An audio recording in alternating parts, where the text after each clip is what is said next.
Hello दोस्तों, are के study vision में आपका हार्दिक स्वागत है। आज के इस वीडियो में हम केमिस्ट्री के जो फॉर्मूले होते हैं उन्हें बनाना सीखेंगे। अब इसमें देखिए सबसे ज़रूरी बातें क्या हैं कि सबसे पहले हमें इनके नाम पता होना चाहिए और इनके फॉर्मूले भी पता होना चाहिए और साथ में इनका जो सूत्र है वो भी पता होना चाहिए। जैसे हाइड्रोक्साइड है, हाइड्रोक्साइड का सूत्र क्या होता है OH, और इसके ऊपर आवेश कितना होता है माइनस लिखा। माइनस का मतलब होता है -1। जैसे NO3 है तो ये इसका सूत्र हो गया किसका, नाइट्रेट का, और इसके ऊपर आवेश कितना है -1। इसी प्रकार से बाइकार्बोनेट, इसका सूत्र है HCO3, आवेश है -1। इसी प्रकार से कार्बोनेट, आवेश है इसके ऊपर -2 और संकेत है CO3। तो इसी प्रकार से ये यहाँ पर हमने धातुओं को लिखा है, जैसे कौन सी धातु के ऊपर कितना आवेश होता है, और ये लवण बनाने में सहायक होते हैं। जैसे देखिए Cu+, इसको हम बोलते हैं Q+। अगर लेकिन Cu+2 आता है, यानी कॉपर की +2 ऑक्सीकरण अवस्था आती है, तो इसको हम बोलते हैं Q-प्रेक। इसी प्रकार से Ag+, प्लस का मतलब +1 यानी सिल्वर, इसका नाम सिल्वर लिखा जाएगा। Fe+2 होगा तो इसके लिए हम फेरस लिखेंगे, और अगर Fe+3 होगा तो इसके लिए लिखा जाएगा फेरिक। इसी प्रकार से Al+3 एल्यूमिनियम, ये जिंक है, ये टिन हो गया। टिन के लिए क्या लिखा, जैसे Sn होता है तो इसके लिए हम स्टेनस, ये +2 के लिए, अगर +4 है तो स्टेनिक लिखा जाता है। इसी प्रकार Pb तो इसके लिए lead, Li+, lithium, sodium, potassium, magnesium, calcium, ये क्षार धातु और क्षारीय मृदा धातु, इनके नाम वैसे ही लिखे जाते हैं जैसे होते हैं, आवेश के इनके ऊपर कोई प्रभाव नहीं पड़ता। ये सारी धातुएं हैं। चलिए अब स्टार्ट करते हैं। देखिए जैसे नाम दे दिया सोडियम क्लोराइड, इसका हमें सूत्र लिखना है सोडियम क्लोराइड। सोडियम क्लोराइड, अब इसका हमें सूत्र बनाना है। तो देखिए सोडियम, तो यहाँ से हम देखेंगे सोडियम का संकेत क्या है Na, और इसके ऊपर आवेश कितना है +1, इसके ऊपर +1 आवेश है, प्लस है तो प्लस का मतलब +1। इसके बाद क्लोराइड, तो यहाँ से देखिए क्लोराइड, क्लोराइड के लिए हमने लिखा है Cl-, ये होता है क्लोराइड, तो Cl-1। अब इसके बाद हमें इसका क्रॉस मल्टीप्लाई यानी त्रियक गुणा करना पड़ता है। जैसे Cl का इस दिशा में करेंगे और 1 का इस दिशा में, और जो गुणा होता है ये केवल अंकों का होता है। जैसे 1 यहाँ पर है और 1 यहाँ पर है, प्लस माइनस से यहाँ पर हमें कोई मतलब नहीं होता है। तो देखिए सोडियम में कितने का होगा 1 का गुणा, तो यहाँ से आ जाएगा सोडियम 1, और 1 का होगा Cl के साथ, तो यहाँ आ जाएगा Cl1, यानी इन दोनों को हम मिला देंगे तो ये बन जाएगा Na1 और Cl1। तो ये फॉर्मूला बन गया Na1 और Cl1। अब एक के लिए हम सामान्य में लिखते नहीं है, इसको इस प्रकार से लिख सकते हैं NaCl, क्योंकि Na लिखा है तो इसका मतलब एक ही परमाणु सोडियम का होगा, और Cl लिखा है तो एक परमाणु Cl का होगा यानी क्लोरीन का। तो ये बन गया सोडियम क्लोराइड का सूत्र। इसी प्रकार से अगर हमसे कहा जाए मैग्नीशियम क्लोराइड, दूसरा मैग्नीशियम क्लोराइड या मैग्नीशियम ब्रोमाइड, मैग्नीशियम ब्रोमाइड,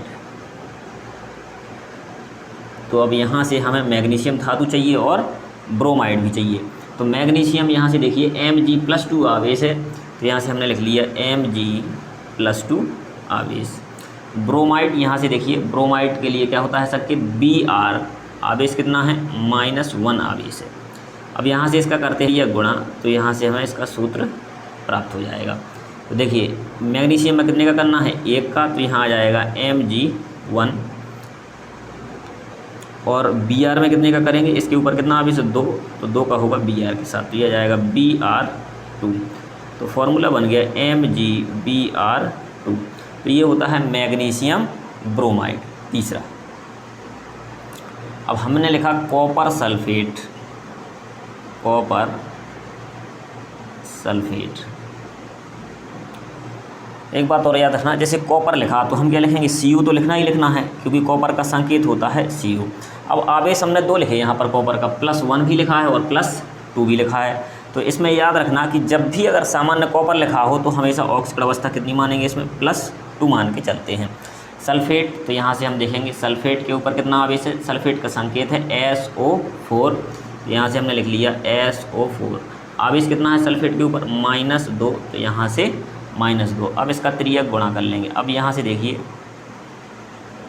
यह जाएगा Cu2, कॉपर में कितने का गुणा होगा 2 का त्रियक, और 2 का किस में होगा सल्फेट के साथ, SO4 में भी कितने का 2 का।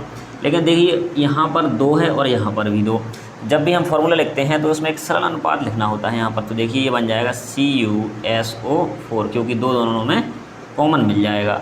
तो CuSO4 ये है कॉमन कॉपर सल्फेट।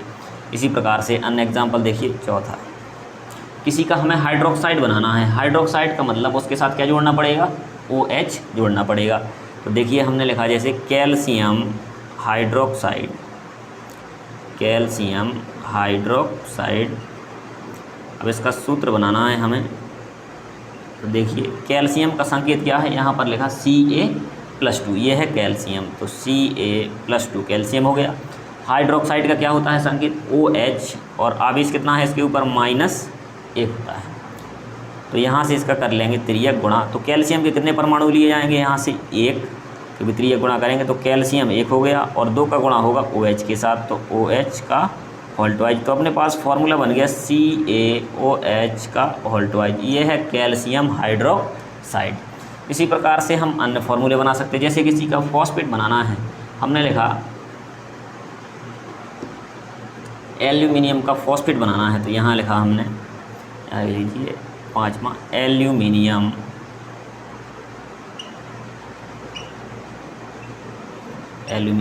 फॉस्फेट,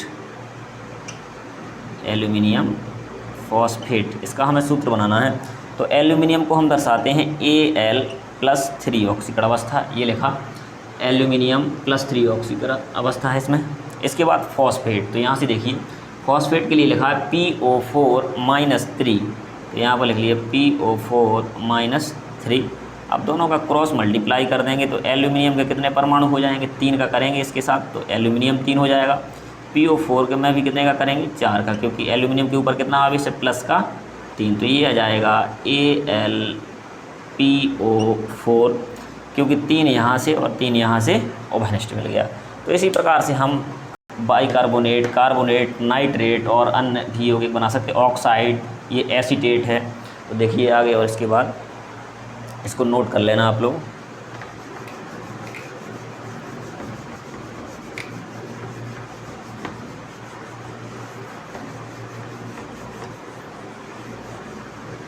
चलिए आगे देखिए। अब जैसे किसी का हमें एसीटेट बनाना है, जैसे मान लीजिए हमने लिख लिया कैल्शियम एसीटेट,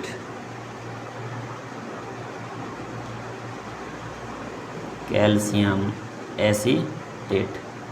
अब इसका फॉर्मूला नहीं है हमें पता, तो कैल्शियम Ca+2 होता है, यहाँ से कैल्शियम के ऊपर +2 आवेश, और एसीटेट होता है, यहाँ से देखिए CH3COO- आवेश है इसके ऊपर। माइनस का मतलब -1 आवेश है। अब यहाँ से हमें त्रियक गुणा करना है फॉर्मूला बनाने के लिए, तो ये जाएगा यहाँ से Ca, ये जाएगा 1, कैल्शियम 1, और 2 का गुणा होगा CH3COO के साथ, तो ये आ जाएगा CaCH3COO का होल ट्वाइज। तो ये होता है कैल्शियम एसीटेट। इसको इस प्रकार से भी लिख सकते हैं CH3COO का होल ट्वाइज Ca, यह है कैल्शियम एसीटेट। अगर हमें बनाना होता लिथियम एसीटेट या पोटेशियम एसीटेट, तो देखिए पोटेशियम एसीटेट का फॉर्मूला बनाएंगे। तो अब पोटेशियम क्या होता है, K, और आवेश कितना है पोटेशियम के ऊपर, +1, तो यहाँ से हमने लिख लिया +1। एसीटेट के लिए क्या लिखना पड़ेगा, CH3COO-1। अब इनका त्रियक गुणा करेंगे, K के ऊपर भी +1 आवेश और इसके ऊपर भी, तो 1 का गुणा होगा K के साथ, तो ये जाएगा K1, और CH3COO के साथ भी होगा 1 का, क्योंकि पोटेशियम के ऊपर कितना आवेश है, 1। तो यहाँ से फॉर्मूला आ जाएगा ये CH3COO, और पोटेशियम को यहाँ लिखेंगे तो ये बन गया पोटेशियम एसीटेट हो गया। इसी प्रकार से अन्य एग्जाम्पल भी ले सकते हैं। अब किसी का जैसे मान लीजिए नाइट्रेट बनाना हो, या फिर बाइकार्बोनेट बनाना हो, या फिर कार्बोनेट बनाना हो। देखिए जैसे हमने लिखा सिल्वर नाइट्रेट, यहाँ से एक धातु ले ली सिल्वर के ऊपर आवेश कितना है, यहाँ से देखिए +1, तो Ag+1। नाइट्रेट का है NO3-1, अब यहाँ से क्रॉस मल्टीप्लाई यानी त्रियक गुणा करेंगे तो ये जाएगा सिल्वर भी एक आएगा और NO3 भी एक आएगा। तो फॉर्मूला बन गया AgNO3, ये हो गया सिल्वर नाइट्रेट का। किसी का कार्बोनेट बनाना है, जैसे मान लीजिए जिंक कार्बोनेट बनाना है तो Zn ले लीजिए। हमने लिखा जिंक कार्बोनेट, जिंक कार्बोनेट का सूत्र बनाना है तो जिंक का संकेत होता है Zn, तो यहाँ से हमने लिख लिया Zn। आवेश कितना है, +2 जिंक के ऊपर आवेश है। कार्बोनेट में देखिए इसका संकेत क्या है, CO3, और आवेश कितना है, आवेश है -2, तो यहाँ से -2 लिख लिया। अब इनका कर लेंगे क्रॉस मल्टीप्लाई, तो ये जाएगा Zn में कितने का गुणा होगा, 2 का यहाँ से, और CO3 में कितने का होगा, 2 का, तो CO3 का होल ट्वाइस आएगा। अब दोनों में क्या है, कॉमन है, तो ये फार्मूला बन जाएगा ZnCO3, 2 का दोनों में वैनिश ले लेंगे तो ZnCO3 ये हो जाएगा जिंक कार्बोनेट। किसी का सल्फाइड बनाना हो, जैसे हमने लिखा लेड सल्फाइड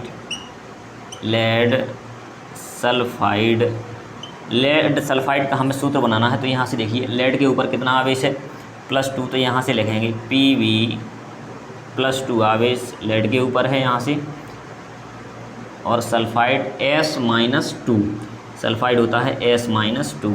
इनका त्रियक गुणा कर लेंगे तो ये जाएगा Pb कितने का गुणा होगा, 2 का, और S में भी कितने का होगा, 2 का, तो PbS2, 2 वैनिस्ट लेंगे तो क्या बन जाएगा, PbS, ये हो जाएगा लेड सल्फाइड।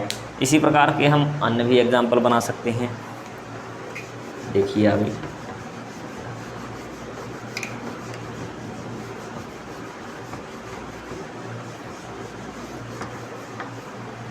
अगला, जैसे किसी का ऑक्साइड बनाना हो, जैसे ये लिखा फेरिक, हमें फेरिक ऑक्साइड बनाना है, हमने लिखा फेरिक ऑक्साइड,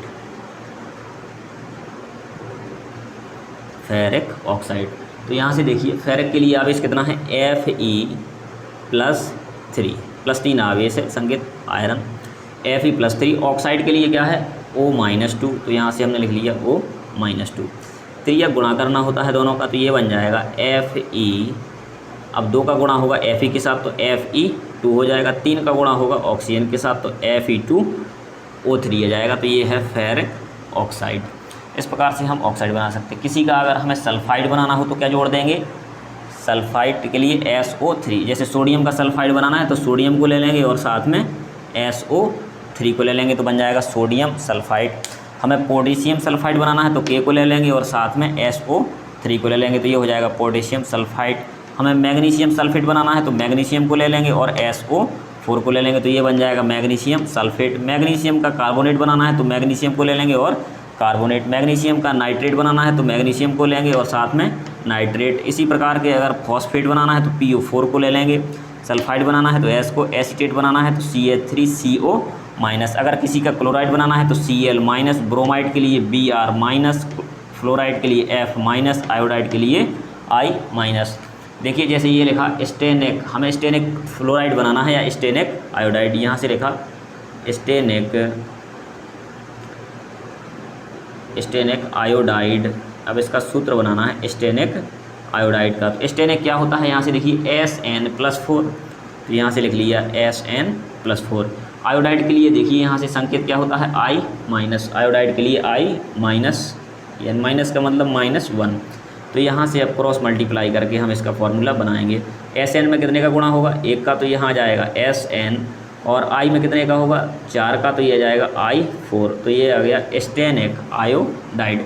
इसी प्रकार से अगर हम Cl4 लिखेंगे SnCl4, तो ये क्या बन जाएगा, स्टेनिक क्लोराइड, यानी आयोडाइड की जगह पर क्या आ जाएगा, क्लोराइड, तो ये बन जाएगा स्टेनिक क्लोराइड। अगर Br जोड़ते हैं तो क्या जुड़ जाएगा, ब्रोमाइड, तो ये हो जाएगा SnBr4, तो स्टेनिक ब्रोमाइड।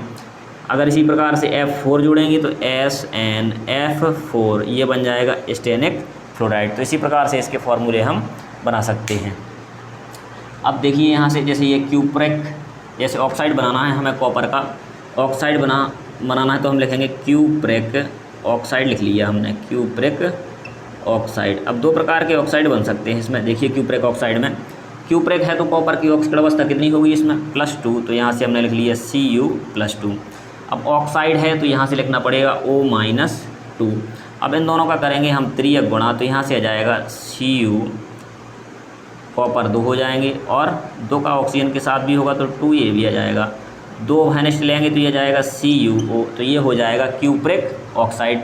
अगर हमें बनाना होता क्यूप्रस ऑक्साइड, तो देखिए cuprous oxide, cuprous oxide, cuprous oxide में तो कॉपर की ऑक्सीकरण अवस्था कितनी है +1, तो यहाँ से Cu+1, और ऑक्साइड के लिए हम लिखेंगे O-2, तो यहाँ से O-2 क्रॉस मल्टीप्लाई करेंगे तो यह जाएगा कॉपर के कितने परमाणु होंगे यहाँ पर 2, तो Cu इसमें 2 का गुणा होगा कॉपर के साथ, ऑक्सीजन में 1 का होगा, तो ये आ गया Cu2O, ये होता है कॉपर ऑक्साइड। आगे देखिए, इसी प्रकार जिंक का बनाना हो तो जिंक कार्बोनेट या जिंक बाइकार्बोनेट, जिंक नाइट्रेट, या फिर जिंक को जोड़ेंगे SO4 के साथ तो जिंक सल्फेट बनेगा। जैसे देखिए जिंक सल्फेट बनाना हो, हमने लिखा जिंक सल्फेट, तो Zn+2 होता है, तो यहाँ से लिख लिया Zn+2। सल्फेट क्या होता है, तो यहाँ से देखिए SO4-2, क्रॉस मल्टीप्लाई कर देंगे तो यहाँ से आ जाएगा Zn, 2 का गुणा होगा तो Zn2, SO4 में भी होगा, 2 वेनेस्ट मिलेगा तो ZnSO4, तो ये आ जाएगा जिंक सल्फेट। इसी प्रकार से आगे देखिए,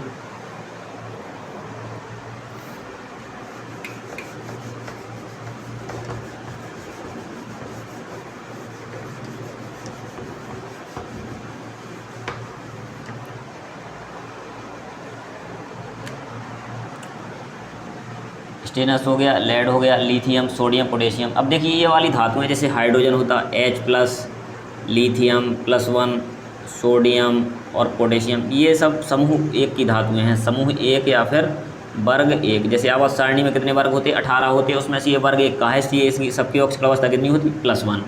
इसी प्रकार से यहाँ से देखिए मैग्नीशियम और कैल्शियम, मैग्नीशियम Mg+2 है और कैल्शियम +2 है, तो इनकी निश्चित ऑक्सीकरण अवस्था होती है +2 की। ये कौन से हैं, वर्ग 2 के तत्व हैं, आवर्त सारणी का ये दूसरा वर्ग है, इनकी निश्चित ऑक्सीकरण अवस्था होती है।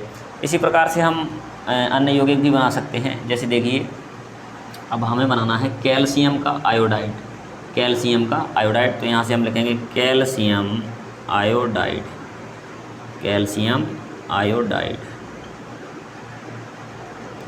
कैल्शियम का संकेत Ca, आवेश कितना होता है कैल्शियम के ऊपर +2, यहाँ से कैल्शियम +2।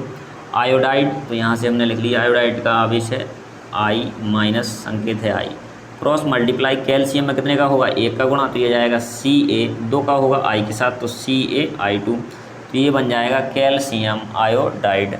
अगर हमें बनाना हो एल्यूमिनियम सल्फाइड तो क्या करेंगे, एल्यूमिनियम और SO3 को ले लेंगे तो सल्फाइड बनेगा। अगर सल्फेट बनाना है तो एल्यूमिनियम के साथ SO4 को ले लेंगे। अब एल्यूमिनियम का यदि ऑक्साइड बनाना है तो एल्यूमिनियम और ऑक्सीजन को ले लेंगे, तो देखिए एल्यूमिनियम ऑक्साइड, या एल्यूमिनियम का क्लोराइड बनाना है तो देखिए एल्यूमिनियम ऑक्साइड। तो एल्यूमिनियम के ऊपर कितना आवेश होता है Al+3, एल्यूमिनियम के ऊपर Al+3, oxide O-2, O-2, cross multiply करेंगे तो एल्यूमिनियम के साथ होगा 2 का गुणा तो आ जाएगा Al2, और ऑक्सीजन के साथ होगा 3 का गुणा तो Al2O3, ये होता है एल्यूमिनियम का ऑक्साइड। अगला यदि हमें बनाना हो एल्यूमिनियम का क्लोराइड तो एल्यूमिनियम क्लोराइड लिखेंगे यहाँ पर, ऑक्साइड की जगह पर क्या लिख लेते एल्यूमिनियम क्लोराइड। तो एल्यूमिनियम होता है +3 और Cl होता है -1 आवेश, क्रॉस मल्टीप्लाई करेंगे तो ये आ जाता है अपने पास एल्यूमिनियम के साथ 1 का गुणा तो एल्यूमिनियम 1 होगा और Cl कितने होंगे 3, तो AlCl3, ये होता है एल्यूमिनियम क्लोराइड। तो इस प्रकार से हम क्लोराइड बना सकते हैं। इस प्रकार से सभी यौगिक बना सकते हैं। जैसे हमें आयरन का सल्फेट बनाना है तो आयरन सल्फेट FeSO4 इन दोनों को मिला देंगे। अगर बाइकार्बोनेट बनाना है Fe का तो बाइकार्बोनेट के साथ इसको मिला देंगे FeHCO3 इसके साथ। और अगर इसका हमें नाइट्रेट बनाना है तो FeNO3 के साथ रिएक्शन करवाएंगे तो ये बन जाएगा नाइट्रेट इसका। इसी प्रकार से हम अन्य यौगिक बना सकते हैं। अब ये आपका जैसे 9th 10th 11th 12th सभी कक्षाओं के लिए उपयोगी होते हैं, 9th से लेकर 12th। और कॉम्पिटिटिव एग्ज़ाम जैसे आप किसी कंपटीशन की तैयारी कर रहे हैं, जैसे रेलवे जैसे आप रेलवे की तैयारी कर रहे हैं या फिर पटवारी आएगा, पटवारी की तैयारी कर रहा है, या फिर पुलिस, एमपी पुलिस या यूपी पुलिस किसी भी विभाग की, या फिर एसएससी से संबंधित कोई भी तैयारी कर रहे हैं, तो इन सभी कम्पिटिटिव एग्ज़ाम में कम से कम एक प्रश्न इसका ज़रूर आता है। और आपका ये 9th 10th 11th chemistry, 12th chemistry में उपयोगी है। तो ये चारों कक्षा हमें काफ़ी जगह मिलते हैं, तो इस प्रकार से हमें याद होनी चाहिए। अब इनमें हमें याद करना है, इनके जो संकेत हैं ये याद करना है, और इनके ऊपर कितना आवेश होता है ये याद करना पड़ेगा, और इनका नाम क्या है ये बहुत इंपॉर्टेंट है इसमें। तो ये 3 चीज़ें हम याद कर लेंगे तो आसानी से किसी का भी हम फॉर्मूला बना सकते हैं।